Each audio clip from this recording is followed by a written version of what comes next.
welcome to the Bellingham-Whatcom County League of Women Voters interviews of candidates in the August primary for the Sumas City Council.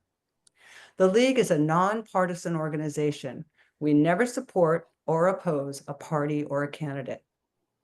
My name is Joy Monjuri, and my guest is Brett Egbert, who's running for Council Position 2. We're asking all the candidates for this office the same 3 questions. Each candidate has 2 minutes to answer each question, and the answers are timed. This video of candidate Egbert's responses will remain on our website until after the primary elections on August 5th, 2025. Candidate Egbert, thank you very much for agreeing to this interview and for running to serve in public office. Thanks for having me. Yeah. Our first question is, what do you think the City Council could or should do to support local residents in the face of future flooding risks? You know, it's one of those things that it's a complicated question, and I've learned that just from attending as a resident of Sumas, the City Council, and from my understanding, there's kind of the immediate, dredging some of the things and then building up walls and what I found is, a lot of that is a very local development. So there might be things that we do in Sumas that helps us, but it might have cascading effects in some of the surrounding areas. We build up something to hold back the floodwaters and it still has to go somewhere. And so, to be honest, I'm not the expert in flood preparation. I'd like to learn more about it and get more involved in it. But my understanding is it's not a Sumas issue. It is a community issue. And the community in my mind is the larger area, including Everson, including Ferndale, including across the border into Canada. When I was watching the flood reports, I wasn't watching Sumas or Washington news. I was watching Abbotsford news because I needed to know how their pump house held up because that determined if I kept my home. And so, I'll honestly trust the experts to let me know what are the best ways to deal with flooding. But for me and my part, it's collaboration between all the communities. So the things that we do cannot make our surrounding areas experience worse effects from the floods, at an effort to save our own homes. What we need to come up with is something that works for us, works for our neighbors, it's sustainable, and it's something that ideally is a collaboration between, if possible, us and our direct neighbors to the north in Canada, because what they do affects us and what we do affects them. Like almost all things, community it's a collaboration. It's not just looking out for us and ourselves. It's finding ways to include all of our neighbors, even if they don't technically share our same zip code, to work together on this. Flood problems aside, what do you consider is one of the top problems facing Sumas, and what ideas do you have for solving it?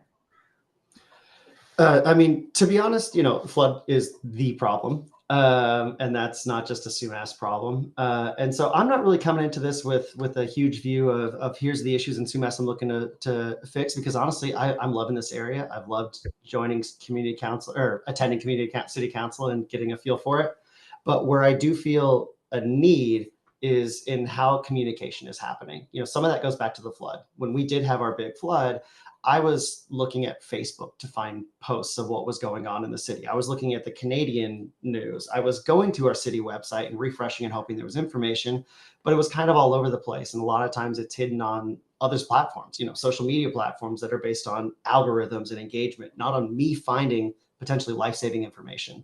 But on a much smaller scale, we've got yard sales going on all the time, people with home businesses that are looking to just meet people in the community who might be interested in their services or goods. So it's not just emergency preparedness. For me, it's having some sort of communication channel that is controlled and managed and used by our community, not at the whims of whatever random social media happens to be popular at this time, that who knows how their processes and algorithms going to work a year later.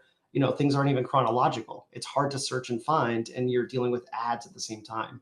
Having communication that we can easily use and control and encounter and interact with each other on this local level.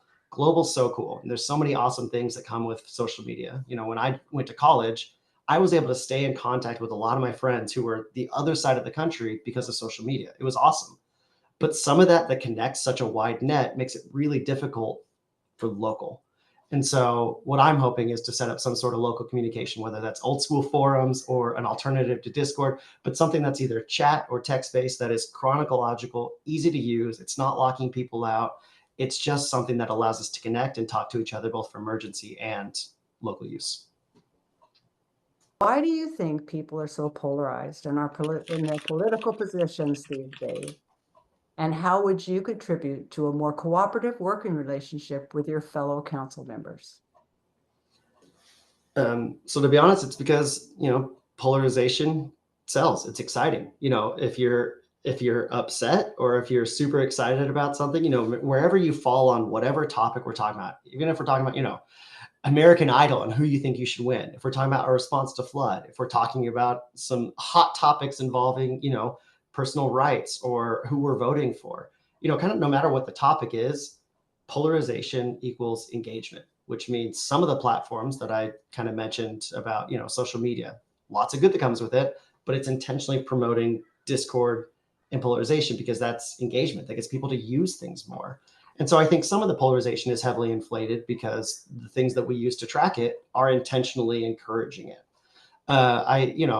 Obviously polarization can happen in person. We could go to city council and there might be, arguments happening, disagreements, but it's a very different polarization when you see and know the person across from you. They're not hidden behind some screen or username or, even their own name on social media, but they have that buffer of distance. And I think a lot of polarization comes from kind of the lack of community engagement and direct face-to-face, engagement with each other. We can have different opinions, and honestly, those different opinions are what make things, worthwhile. I've got a very limited scope in my life. Everything that I've done, a whole lifetime worth of things, has given me one specific viewpoint of everything going on. And somebody else who went through a different route, born in a different state, went to a different college or didn't attend college, has a very different viewpoint on the exact same topics. And in my opinion, that polarization is trying to treat us like there's not room for both of these viewpoints. But, for me, it's getting together, it's talking to people, it's having controlled, and understanding conversations that we recognize that there are instances of right and wrong, but realistically the world is a gray area, and the polarization is just, we need to calm down and recognize what that middle ground is and why we're both here having this conversation.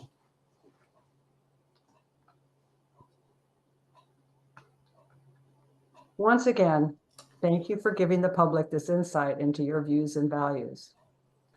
Viewers, please don't forget to vote by August 5th. Ballots sent by mail must be postmarked by that date. Ballots placed in drop boxes must be submitted by 8 p.m. that day. And for more information, you can see votewa.gov. That's votewa.gov. Thank you.